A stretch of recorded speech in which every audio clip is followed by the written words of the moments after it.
right. Good morning and good afternoon to everybody on the line. Hopefully you can hear me okay and see my screen. We are excited to get started with today's webinar that we are co-hosting with Greenbridge Energy, all about our newest financing integration released on our ETB Developer platform.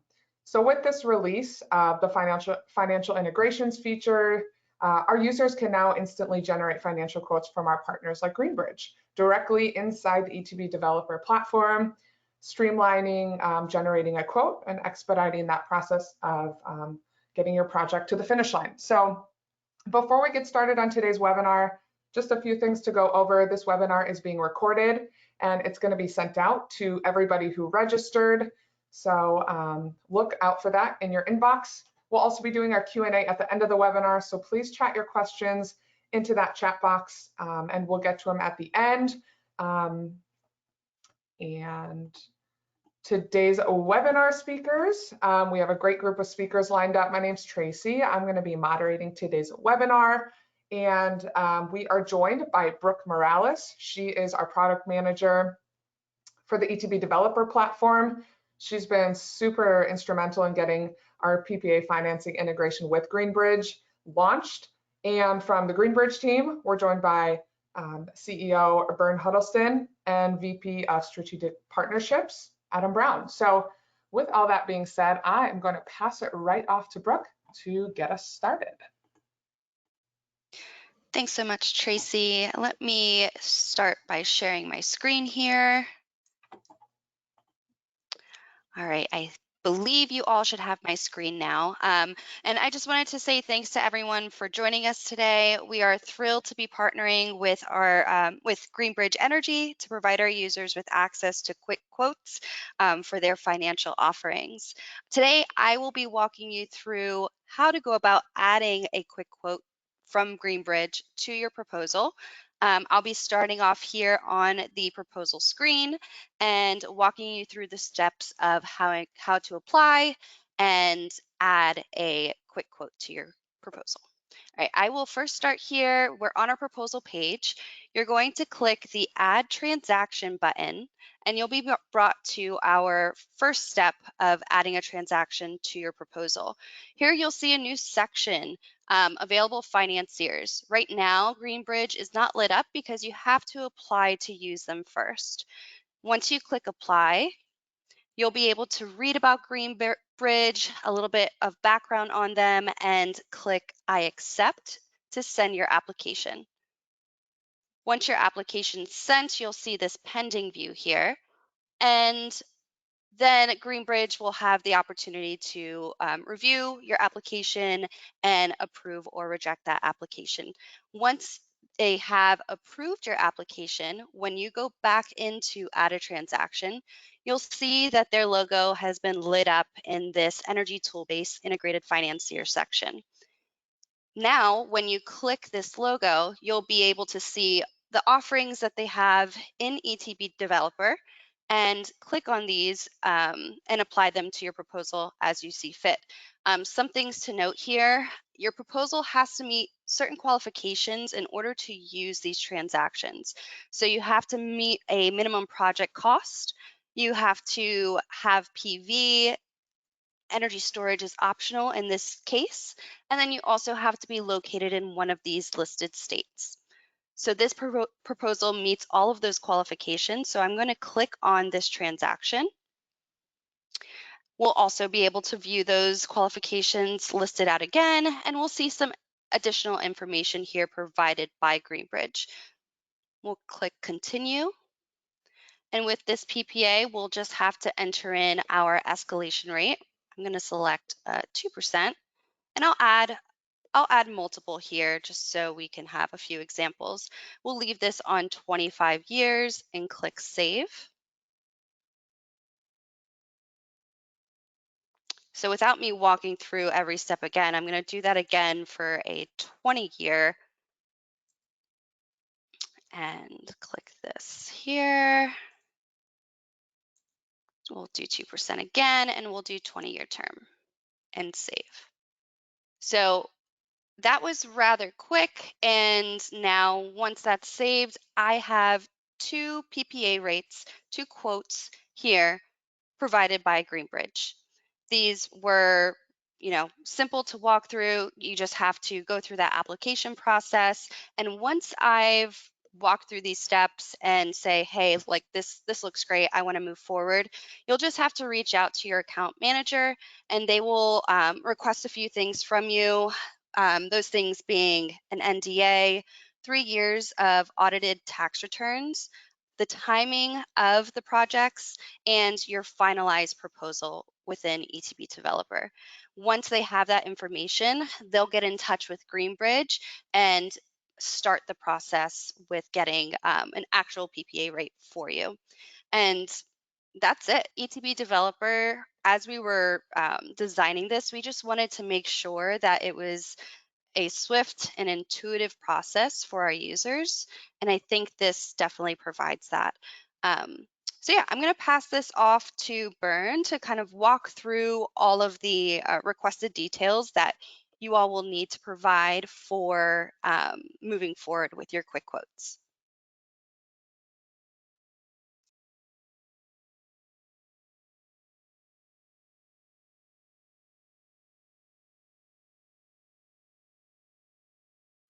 All right. Hello, everybody. This is Bern Huddleston. And you can skip to the next slide here. All right. So I'll start out giving you a little bit of background and about who we are and what makes us different in the market. So Greenbridge is set out to create a streamlined end-to-end financial platform to bring sophistication and institutional capital into the mid-market, the C&I space, and to do it in a way that could handle scale and high volumes of projects across the size spectrum. And so we spent most of our careers at GE Capital. We brought a lot of the processes and learnings from our experience there, almost 20 years, to Greenbridge to build this platform that we're executing on. A lot of what we bring to the table outside of the ability to effectively finance your projects is deep domain expertise and understandings of the local and utility level incentives, structuring options and levers we can pull from an underwriting perspective to help deals kind of pass the underwriting process, and the ability to build a programmatic approach with your particular organization, so that we can we can do more than just help you with one-off transactions, but we can start to build this into more of a program that you can leverage with your sales teams to really grow your business and make an impact. Next slide, please. So this slide just really goes through just to kind of level set everyone. Kind of what are the products? We've got power purchase agreements and operating leases. Certain states do not allow PPAs, so we have operating lease product offerings as well.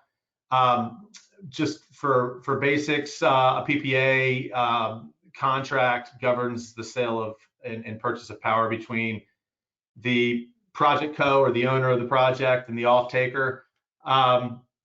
The operating lease is similar, aside from the fact that it's not based on production, so it's a fixed monthly payment, and those monthly payments are typically targeted to equate to an equivalent payment if there were a PPA in place.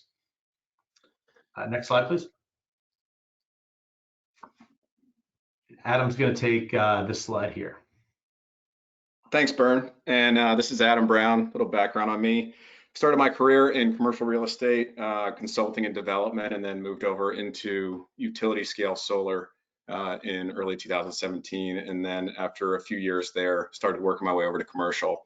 The overlap between development process in real estate and these solar projects is more than people would suspect. So I've really enjoyed that. And this graph is meant to communicate, how important the power purchase agreement really is, or operating lease, whichever the case may be.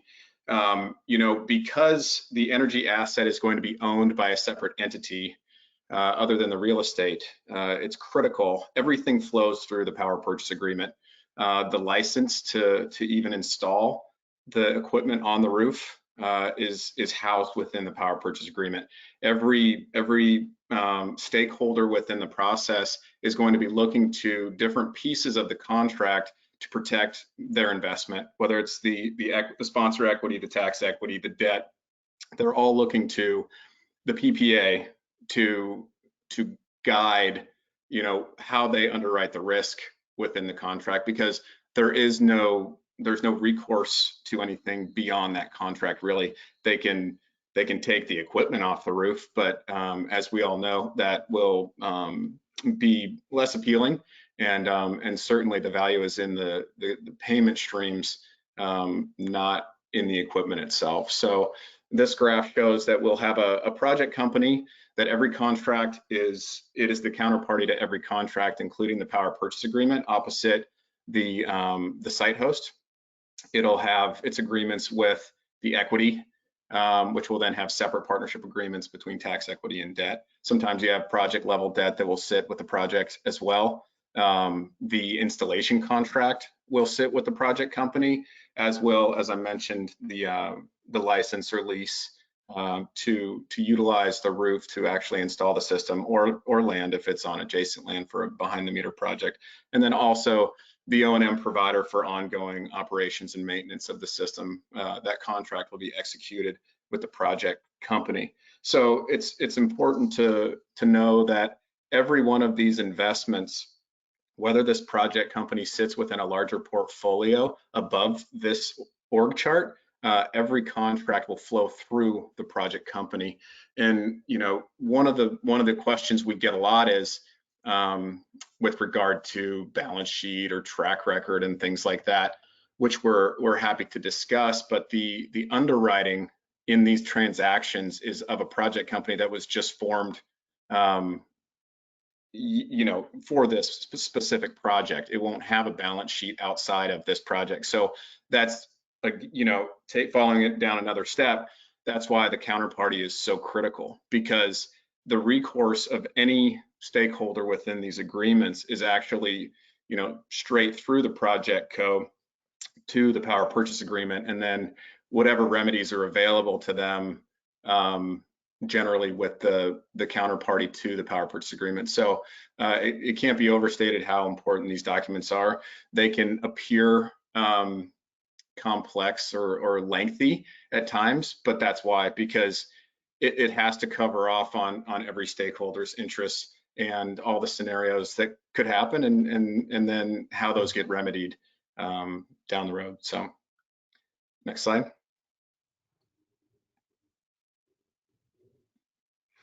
Great. So this is again. I'll jump in and speak to this slide. So just the value proposition of using a power purchase agreement or an operating lease to fund these solar projects.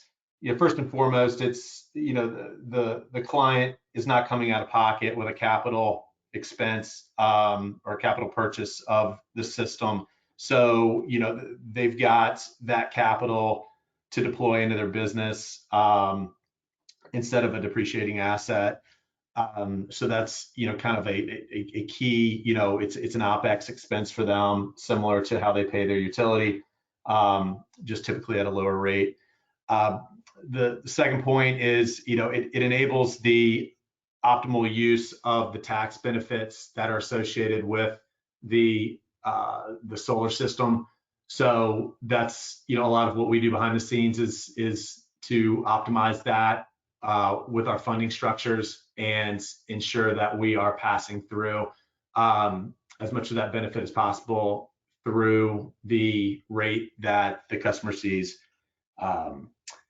And then I think finally, it's really just about, you know, the risk and the operational side is not on the client to need to worry about.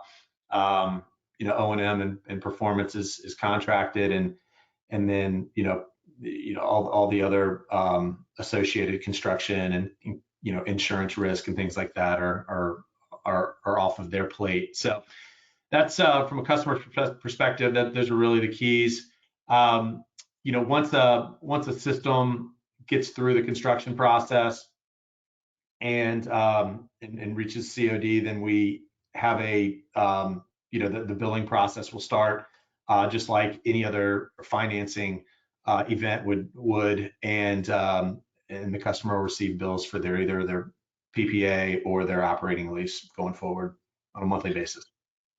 And I'll just add, Bern, oftentimes the question comes up, if a company is of a certain size, it has already allocated all of its capital for a given year, and so the hurdle to actually getting a project done, a solar project, or getting them to sign the agreement is, well, we've already budgeted our capital for the year, right?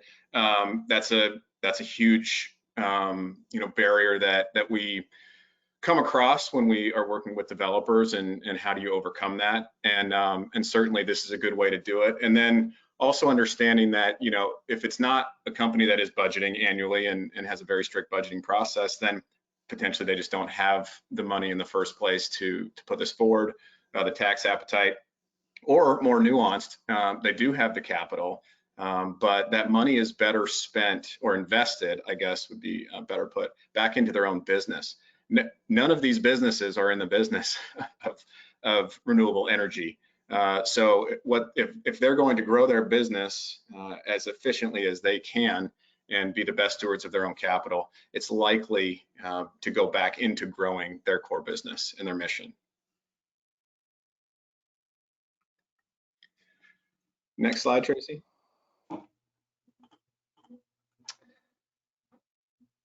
Yeah, well, that was short and sweet, but I think the main point, we want to hit on for this last 10 or 15 minutes is the questions that we've been commonly getting from our users. We've had a lot of our users on ETB Developer apply and get approved to use this integration, a lot of quotes coming through, and we wanted to address some of the commonly asked questions that we're seeing from our users for this last section.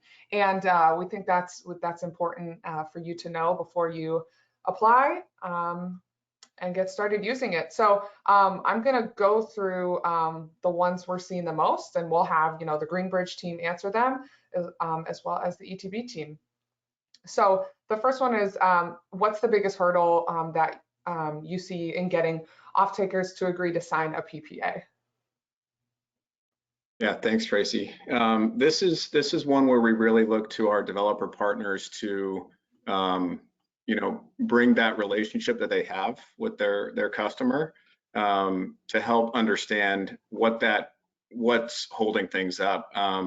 It's pretty wide ranging depending on what a particular customer focuses on. Some think a term length of 25 years is too long, but then when you dig into why do they think it's too long, they might come back and say, well, those panels will be worthless in 25 years.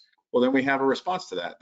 They aren't concerned because they don't own the system, right? So they have guaranteed production. We have O&M with guarantees even behind that. So it could be term, it could be escalator versus the utility rate. Because that's a big comparison. They're going to be comparing this against their current utility bill per kilowatt hour, and those are things that we can address on a deal by deal basis. But again, it's important to ask the right questions on the front end when you're still in the early stages of kind of understanding the customer and what they're trying to accomplish by going solar, right? Whether they're spending the money themselves or whether they're entering into a PPA. Oftentimes you have tax efficiency issues as well, where somebody may think that they can monetize the tax benefits of an installation, but I'll just say it can be challenging for a customer who is not a tax professional or a renewable energy investor to fully monetize the tax benefits and realize that. So, you know, it just varies. But another one that I commonly hear is if they want to buy the system, you know, what does that look like? And you know, just bringing a little bit more detail and specificity around, you know, demystifying the PPA, the different components, and why the pieces of the contract are written as they are.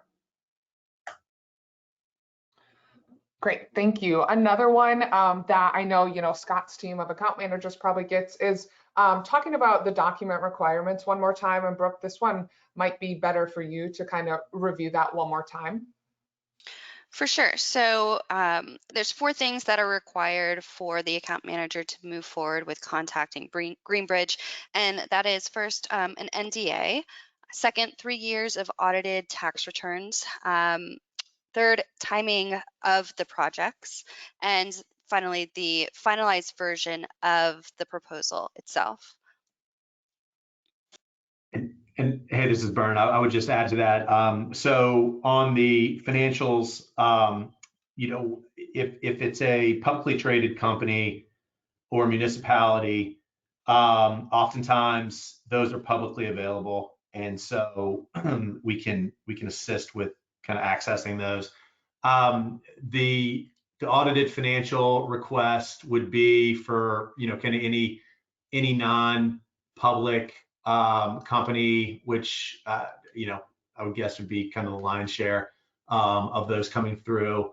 And so that's an important part to ensure that we are giving you the right guidance on ability to execute, and additionally ensuring that the pricing is as aggressive as possible.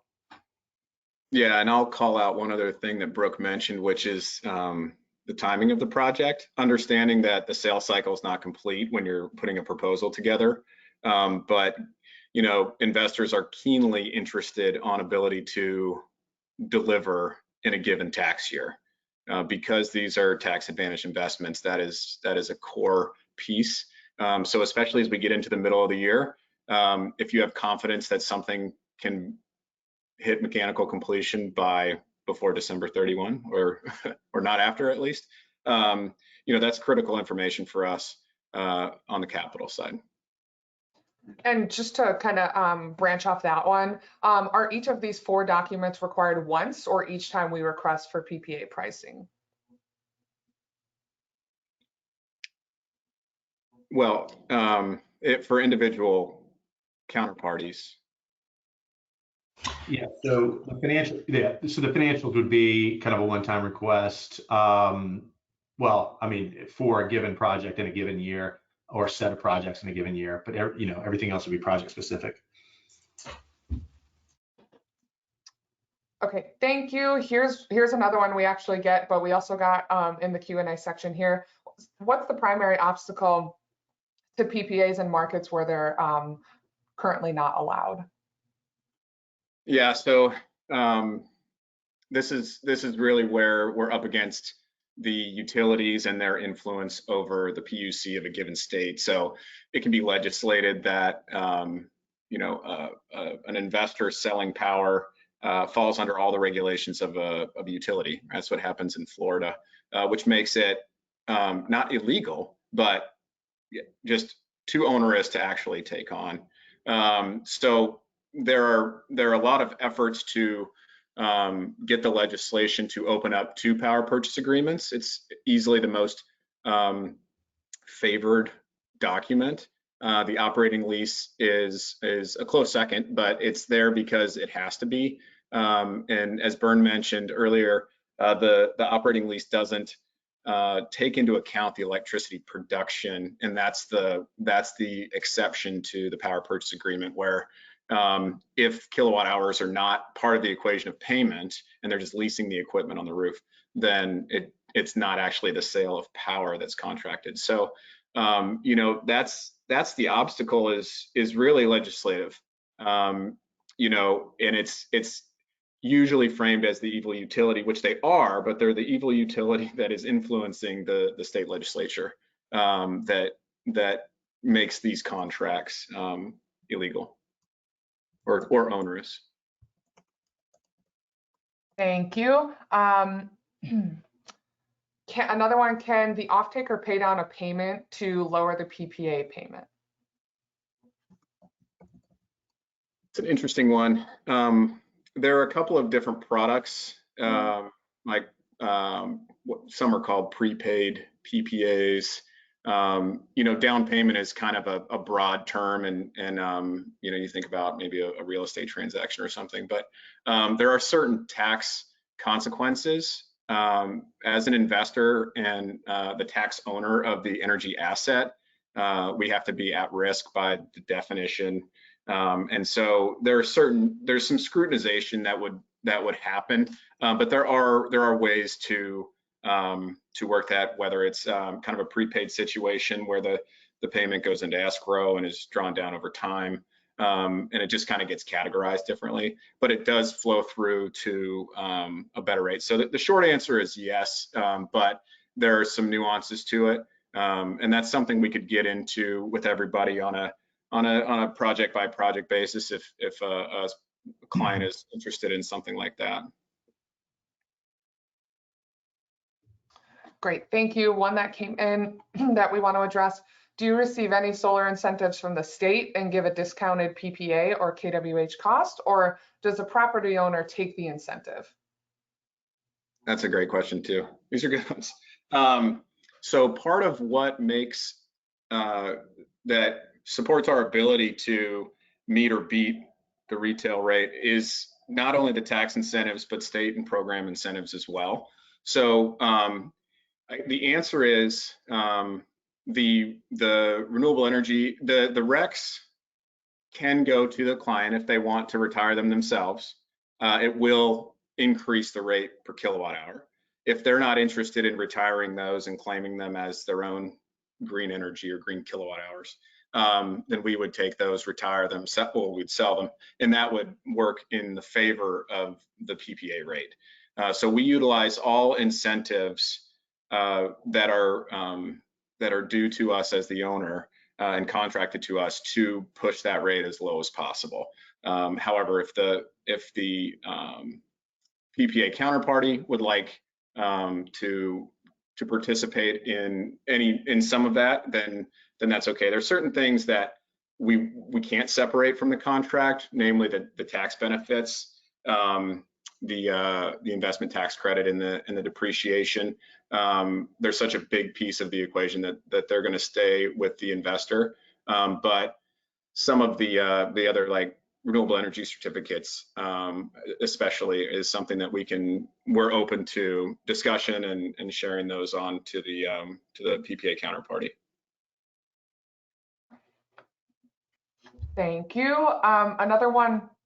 Hey, Tracy? Yes. Hey, real quick, I just wanted to chime in just to be clear. Currently today, the integration does not include REC values, lowering the cost of the PPA. That is something that's going to be dynamically built into the platform in the near future. So if you operate in a state where RECs are super juicy, just realize when you get more towards that due diligence stage with Greenbridge, you'll see an adjustment, most likely for the lower PPA rate in those scenarios until it's dynamically built into the platform. Cool. Thanks, Scott. That was our VP of Sales, Scott, who just chimed in. So this one's probably for Energy Toolbase. Why did ETB choose to add these financial integrations onto the platform? So maybe toss that to you, Brooke or Scott, now that you're on. Yeah, I'll go ahead and take that one. So our account managers are constantly engaging with our user base, and something that would come up time and time again is the ability to have an end-to-end platform and reduce the amount of lag time between the developer and the financier. So in the design of this feature, that's something that we really focused on, just making this, as I mentioned earlier, as simple and quick to use as possible. And yeah, with the hope that we provided that to our user base. Thank you, Brooke. We still got a big audience on. I know we're about 3 minutes after the half hour, but I want to keep kind of addressing these because I think they're important to talk about. So can the off-taker take some of the ITC or depreciation if they have tax liability? That's one I kind of touched on last time around the benefits. The tax benefits do stay with the investor. So those ones will not be, we won't, okay, I'll stop, but it'd be a very case by case basis. And the situation where that would occur is if the site host wanted to be the sponsor equity, and then there would be some participation there. But on the, you know, on the whole, or the most common is going to be no. We are going to maintain those, the ITC and depreciation, and then we could discuss having the RECs flow through to the site host. Thanks, Adam. One more for you. Can roof repairs be financed into the PPA? This is a common one too. Bern, do you want to jump in on this one? Yeah, I can handle this one. Yeah, it is a common one that comes up from time to time. I mean, I think the key to know is that the roof systems are not ITC eligible. So, you know, any roof repair replacement that is loaded into the deal is going to not necessarily benefit your PPA rate. That said, we can assess that on a case-by-case basis and you know, figure out, you know, if the PPA can support inclusion of that. Thanks, Vern. And one other one to get before we jump off, how does the off-taker get billed for solar production? Yeah, I can handle that one as well, Adam. Similar to how they get billed from their utility, you know, today, the off-taker would receive a monthly report showing the solar production and you know, and with a resulting monthly amount due for the PPA, just in a monthly bill. Thank you. Before we kind of wrap things up here, is there anything else, Adam, Brooke, Bern, Scott, you want to add and just kind of let people know about this integration and what they can expect, or just answer any other questions you've been getting? I would just say, this is Bern. I would just jump in and say, you know, we're excited about this this partnership and adding this functionality onto the Energy Toolbase system. We've got a tremendous amount of deal flow already coming through, being handled in a very efficient, organized way, and we're getting a lot of really good feedback from the developer community that we're already working with here in the first few weeks of the program. So we're excited to keep this moving along. Great, thanks, Fern. So I know there might still be some outstanding questions here. I think we got to a lot of them, but there are some that we would like to just address on a case-by-case basis and contact you personally. So after this webinar is done, we will be reaching out to get all your questions answered. You know, our team will jump on calls, Greenbridge team can jump on calls and help you through that, and we'll go from there. But like Bryn said, we're really excited about this integration. We've seen great success with it already. And please be on the lookout for that follow-up email that we're going to send with this recording. And if you're an ETB developer user, which I know a lot of people on the call are, just contact your account manager if you have any questions. They'd be happy to get those answered for you, whether or not you've applied and are approved yet or not. And if you're not a user yet, you can sign up for a free trial. And with that 2-week free trial, you do get full access to the integration for your project. So I just want to say thank you to the Greenbridge team, to Scott, to Brooke. I think we are going to end things here, keep it short and sweet, give you some time back in your day. And please reach out with any questions. Our team will be happy to answer them. That was great. Thanks, Tracy. Thanks everyone. Thanks, everyone.